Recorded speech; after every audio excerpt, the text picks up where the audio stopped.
The dynamic object system works very similarly to the directional layers in that each one of these rows represents a position.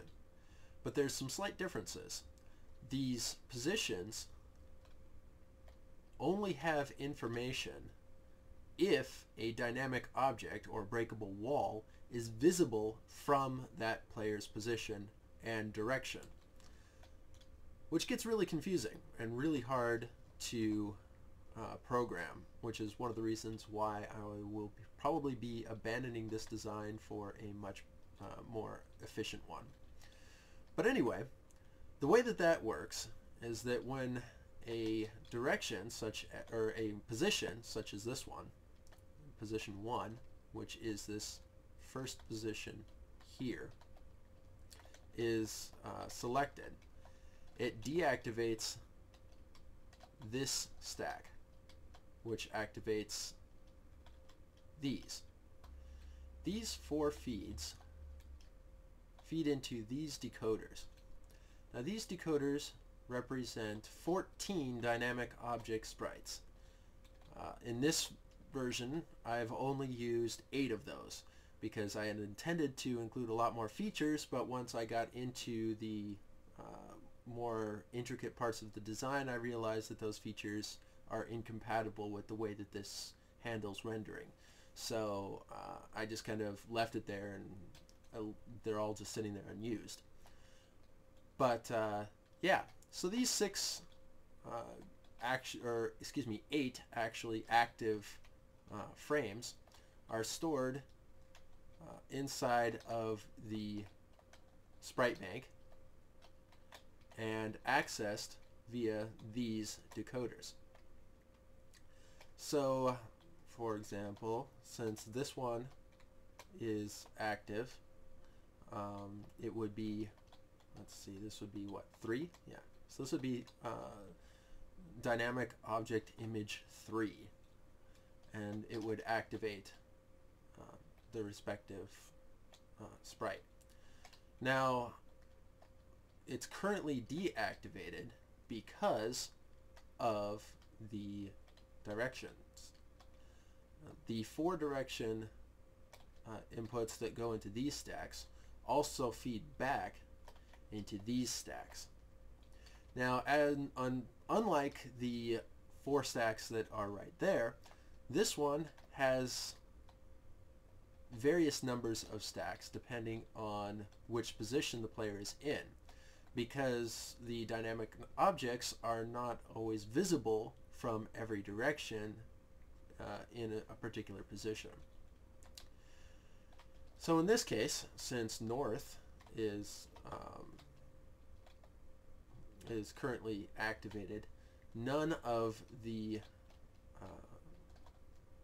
dynamic objects are visible, and so none of this information is activated.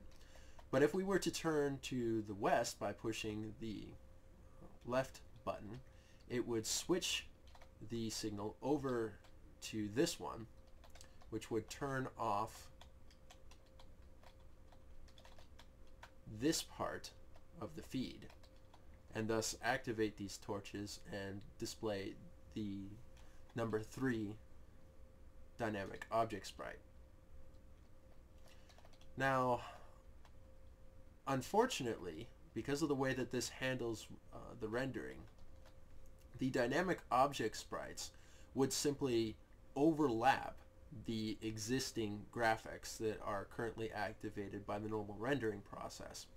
So what this also has to do is deactivate certain sprites. And the way it does that is with these feeds.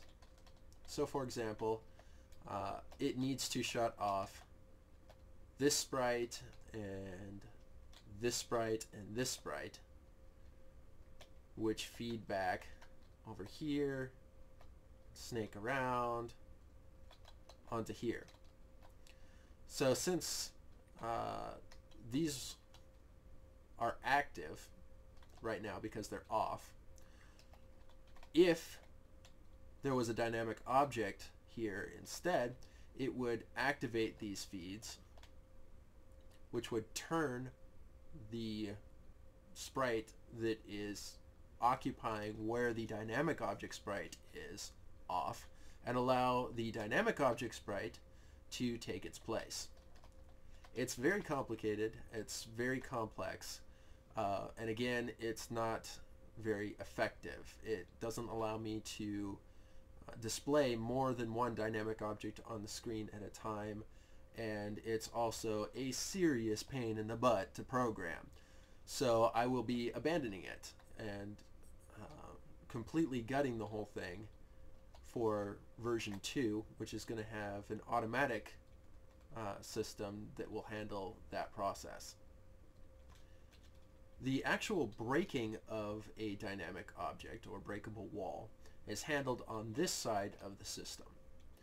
There are only 2 breakable objects currently programmed into this version of the game, and both of those breakable walls are shown in the little demo video that I did.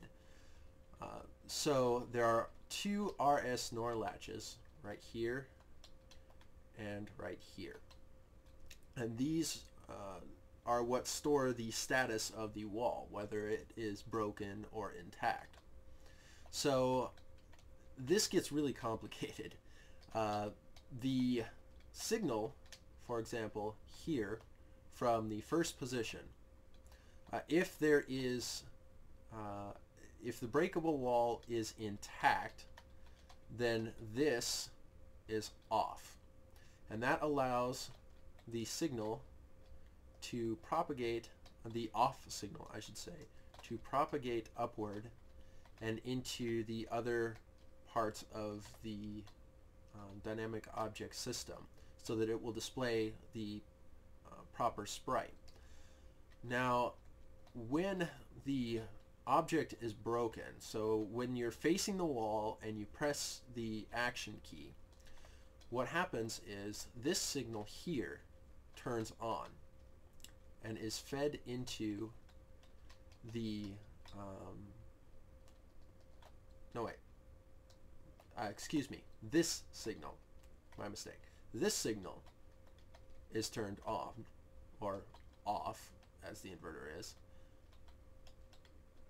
here, and as long as the direction and location is proper, so in other words, as long as you're facing the wall and you're right in front of it, which is in this case this position is where the actual dynamic wall is, and if you're facing in the proper direction, it will deactivate this line, and as long as the action button is pressed, this line will also deactivate, which will activate this torch, and this torch will set the RS NOR latch to represent the fact that the wall is now broken. When that happens, it sends a signal, an override signal if you will, out to all of these, thus deactivating that particular dynamic object's data. In this version, the new game button only activates this feed, which passes through and back, and this is the one I had gotten confused with earlier, which takes and resets these RS NORs to their default state, which is that the walls are intact. Now, the interesting thing about that is that there is no logic in this design that detects where you are in the map. So you can be actually standing inside of a wall when you rebuild it, and you'll be able to actually move outside of the wall, turn around, and the wall will be right where you were standing. So now you have a basic idea of how this whole system comes together to create a quasi 3D game environment.